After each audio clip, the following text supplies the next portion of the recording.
Hello, everyone. Welcome to Alchemized Women, Day 3. This is your friend Miguel, and today we are with my dearest friend Lisa Pedscalny. She's a mindfulness teacher rooted in nearly 20 years of Vipassana practice and a lifelong relationship with the natural world.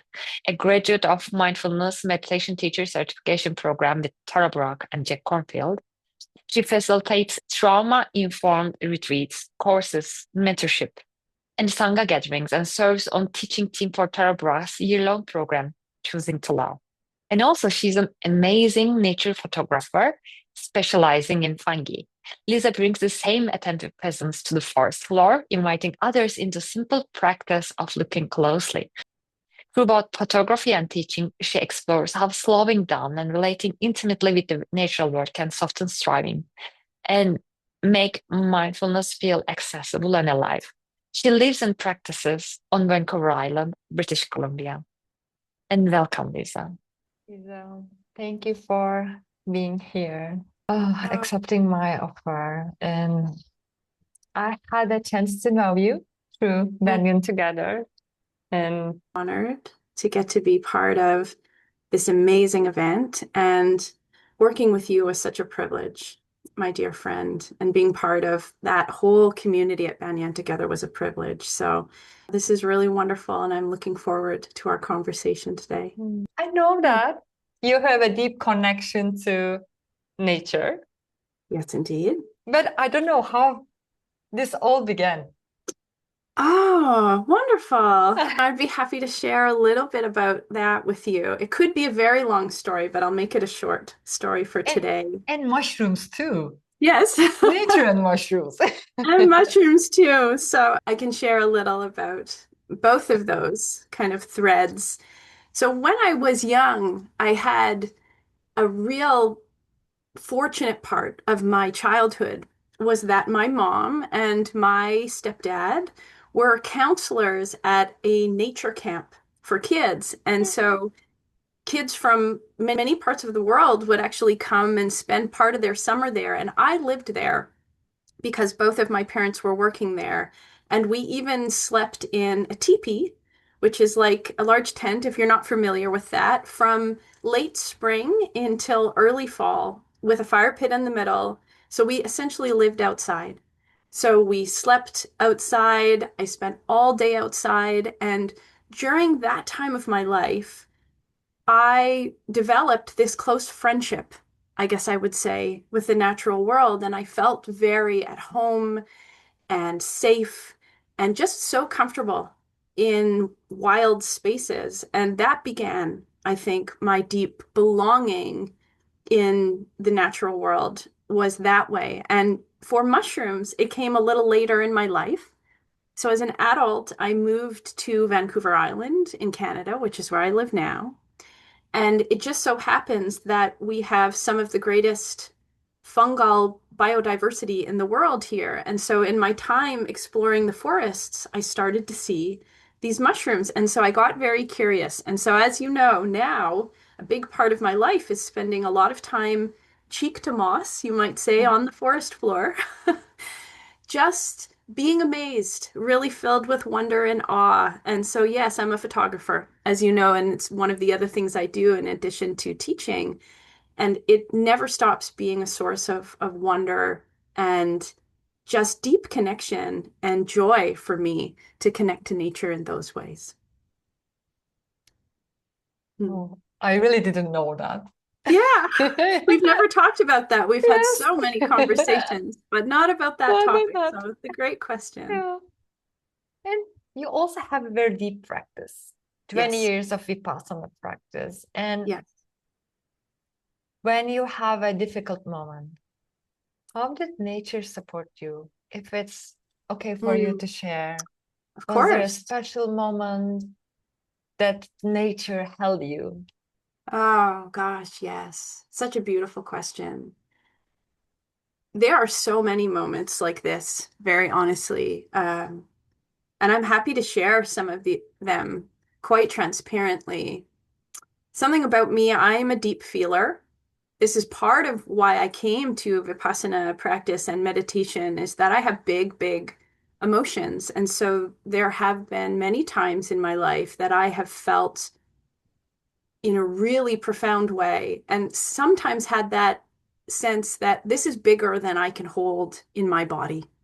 It is more than I can contain in this little human form that I'm existing in. And so in those moments, I am often drawn to the forest or to some other natural space, maybe the beach or a meadow, because I have this clear sense that I see nature as my larger body, so not separate from me. I Mm. don't see myself as a separate individual who enjoys visiting nature somewhere out there. I really see this as part of what I am and where I Mm. belong. And so I will go to nature, and there have been times that I have literally laid on the forest floor, sometimes with, grief or loss, some of these difficult emotions that feel bigger than me, and invited the natural world to be part of that holding. And it's really quite profound for me, these experiences, because it reminds me that it's a misunderstanding to see myself as an individual who's got to figure it all out. I have to hold all of this alone. I have to come up with these solutions. In fact, in a very literal and real way, I'm one part of this much larger web of life. And so I will go and connect to that in nature. And it's not that my big emotions get smaller or that it takes away a painful experience, but my field gets larger. So it's almost like, yes, it can feel like too much when I'm trying to hold something big in this tiny little separate me. But when I connect to the natural world, I remember that Mm. actually there's a much larger field that I'm part of. And so then that same grief, the same loss, the same difficulty can fit quite easily inside the much larger space. And so it really helps me to shift the perspective, the difficulties that are just part of being human. This is part of the deal, right? So I think that's one way that the natural world and nature really support me in that holding. I can totally resonate with that. Mm, In Turkey, we have lots of shopping malls. And okay. when you went into those malls, you are in a closed space. In your home, you're in a closed space. Generally at work, we are in cubicles and offices and behind the walls. So Yeah. sometimes we forget that we are part of nature. We Yes. are we are spending the people around me, I cannot talk for everyone, but the people around me spending lots of time indoors, behind the Yes. walls. The thing you shared is really important. We forget that we are part of this nature. Mm.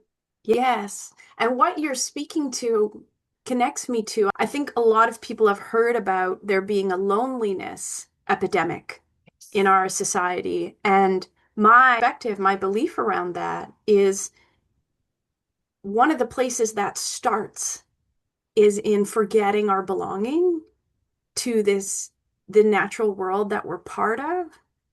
And so, as you say, if we're always indoors and separate from the larger world or from other people, it's easy to start to really forget that truth of the community that is the ecosystem that we're part of. Our ecosystem is in many ways a sangha, or as sangha means community. And so I think it is harmful to us as animals, as part of the natural world, when we forget our connection to and our belonging to that. So you're right. It's a lot of modern life makes it a little more difficult to remember. And so for me in my own practice and definitely in my teaching, that's part of what I hope to support people in is remembering that belonging that we are really never separate from. And a lot of the way we get to start that in mindfulness practice or meditation is through our bodies, which is our most in-house access to nature that we have. In our early years of the practice, we assume that I'm doing meditation alone. I can sit at home and meditate. I can sit at home and meditate. I can do it alone. I can, but things get difficult when you face with difficult feelings during a meditation. Yes. Then you see that, oh, there should be more.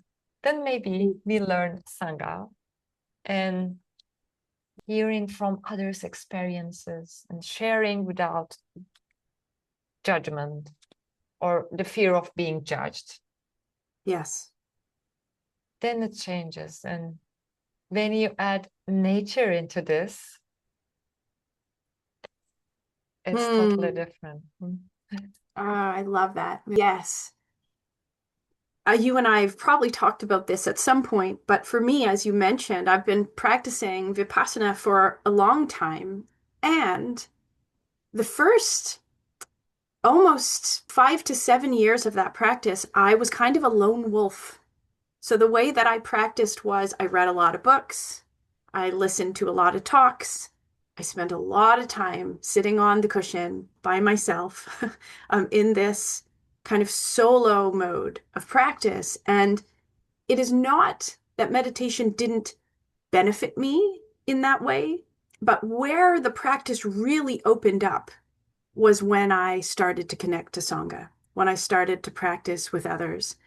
And so my practice as well, I find nature to be such an incredible sangha because in a lot of ways it's a portal to presence in this very powerful way. When I go outside, I'm not thinking about being mindful. I don't have this intention to really be present. But when I look around, and sometimes this is with my camera in my hand, as we've been talking about, but it doesn't have to be, and I just start to pay attention, before I know it, I'm embodied, which when I'm meditating by myself on the cushion, that can take a lot of kind of efforting quality to get to that place of being really embodied and present in the moment that I'm in. When I'm outside, it just kind of happens. And it's so fun and profound and lighter to be able to work with nature as part of this larger presence that can draw me back in to my own embodied experience. And so I really consider it a reliable portal to presence. And that can be powerful, especially for new practitioners who are trying to figure out, what does this mean to be present? What does that even mean? I will often invite people to think about a time when they have been filled with wonder and awe outside. So maybe watching a sunset or looking at a really cool animal or having a moment where they exchange gazes with a deer or they see a incredible flower. Those are embodied experiences of presence. And so nature is incredible at leading us there without all of the commentary that can go on sometimes in other ways of learning what it means to be present. Can you guide us? I know we are indoors, we are at Yeah. our homes. Yes. Can you guide us a practice? Oh, I would be so happy to guide us in a practice. And I'll invite in this practice a little bit of that connecting to that larger body, the natural world. And so, as a place of starting, I'll invite us to just choose some kind of posture, a way of sitting, and bringing some kindness and curiosity, which is an important part of connecting to nature, even now, into arranging the body and sensing into might be a really kind and open way to sit today, or maybe lie down or stand, whatever feels good for you. And when you're ready, if it's safe for you to do this, you can close your eyes. You could soften the gaze. And we'll begin in a very simple way by just noticing that you have a body and it is breathing.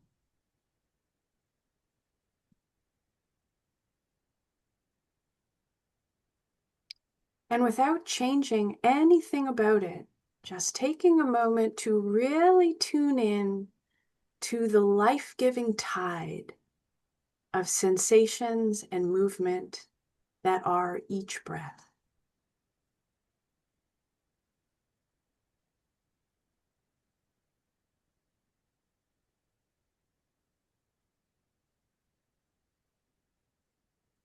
Perhaps noticing the warmth or the coolness at the nostrils,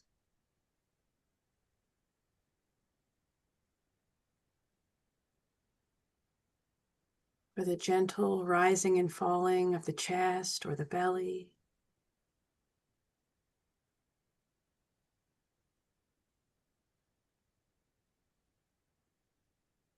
So greeting each breath as a totally fresh and new experience.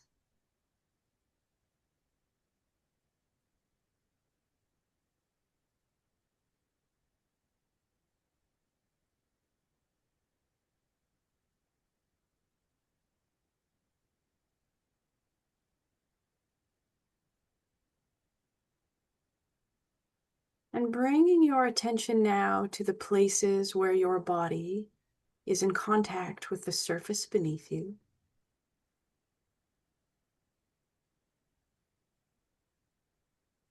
And acknowledging that beneath that surface are miles and miles of soil and stone and water,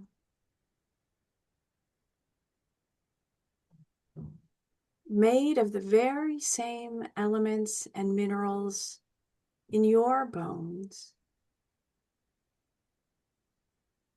in your tissues, in the irises of your eyes.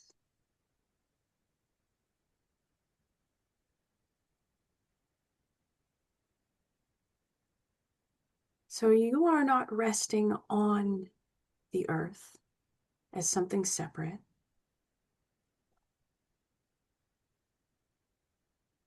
You are earth, temporarily arranged in a human form.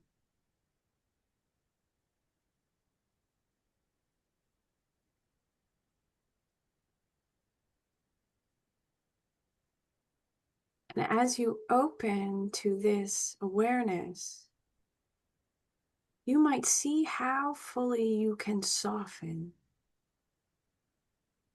and let yourself be held by what you are.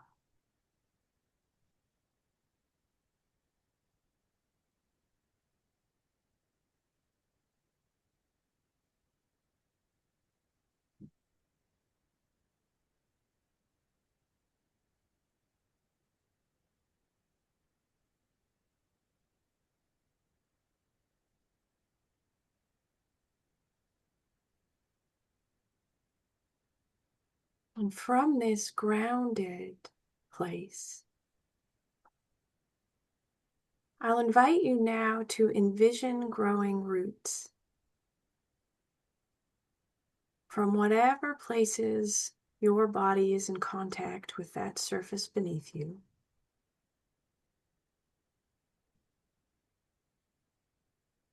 And envision these porous, responsive roots that receive and exchange and communicate, stretching down, way down, far into the earth,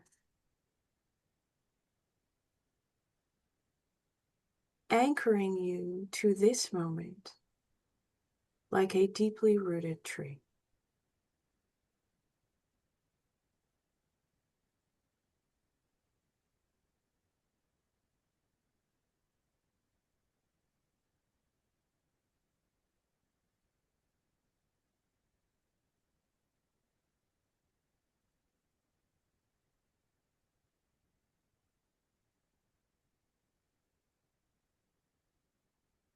And perhaps on the next in-breath,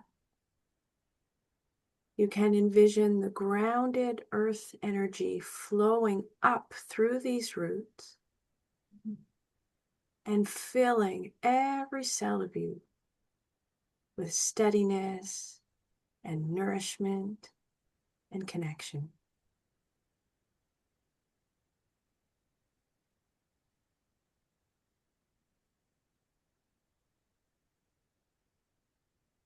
And then on the exhale, perhaps allowing something heavy that you've been carrying to move down through those same roots,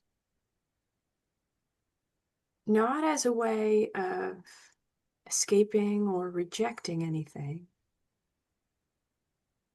but simply inviting your larger body to share in the holding.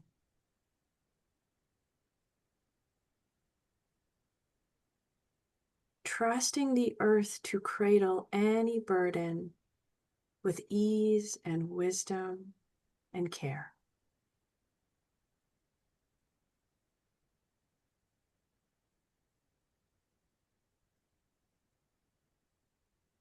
And just breathing like this for a moment. So on the inhale, receiving, and on the exhale, releasing.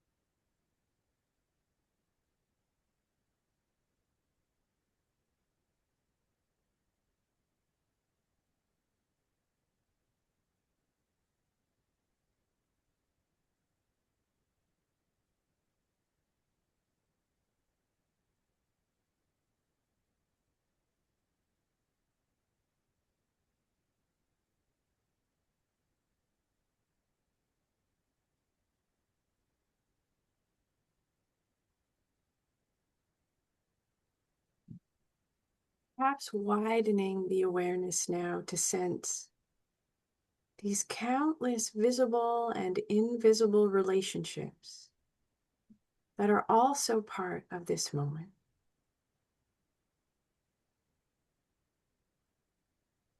All the people who have loved or supported or connected with you throughout your life,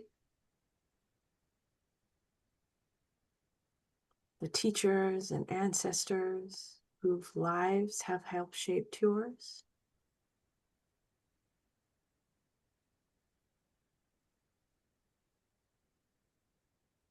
the plants and trees that are producing the air you breathe,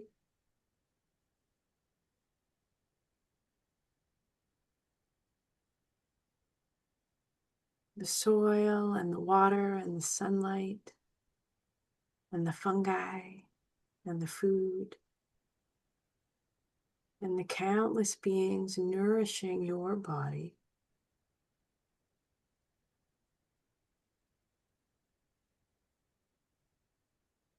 And really feeling yourself as one small and precious part of a vast living web.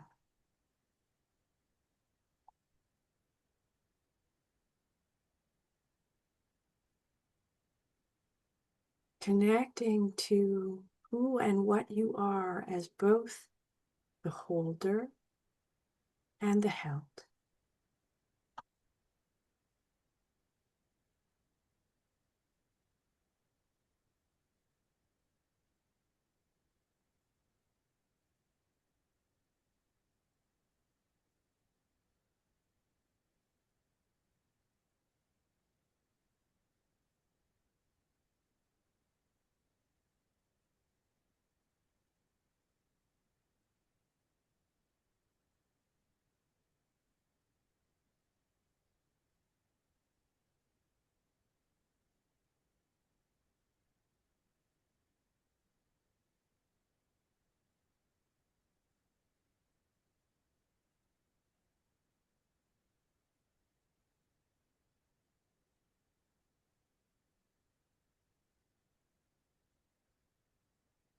And we'll close this practice with a poem called A Gathering of Earth.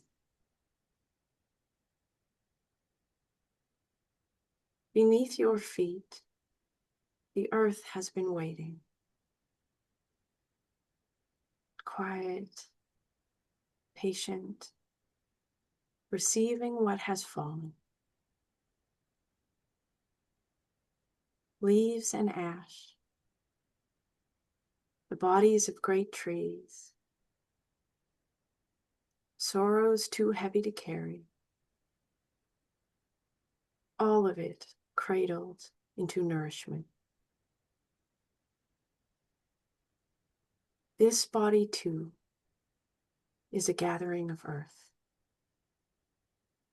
temporarily arranged into bones and beating heart. Set down your stories of separateness. The earth remembers you wholly. It holds you close, gently rocks you awake, and whispers, you belong.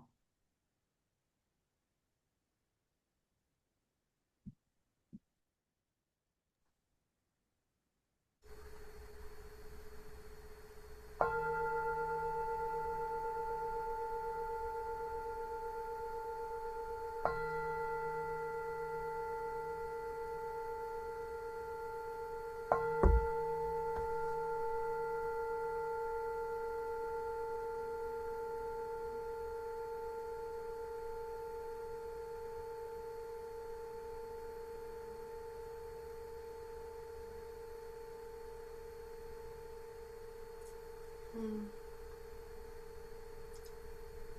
Thank you, Lisa. Mm. Thank you, Margay. Mm.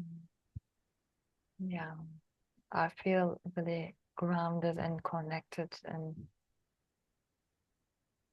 I don't want to say too many words after this Mm. deep experience. And yeah, I want to remind our listeners that we are here for them and nature is here Yeah, for them. And beautiful. yeah, Mm. and please let us know how you feel, and we will be honored to read comments, Lisa Yeah, and me. Mm. absolutely. I'm really touched to imagine those who decide to undertake this practice as this kind of forest of bodhisattvas from around the world, rooting into the ground together, breathing and practicing. Mm. I really have this sense of this being part of what our world needs now is for us to remember our belonging to each other, to the natural world, and to come from that place of awareness and compassion. So thank you so much for allowing me to be part of this experience. And yeah, um, may we all remember our belonging to the larger web of life.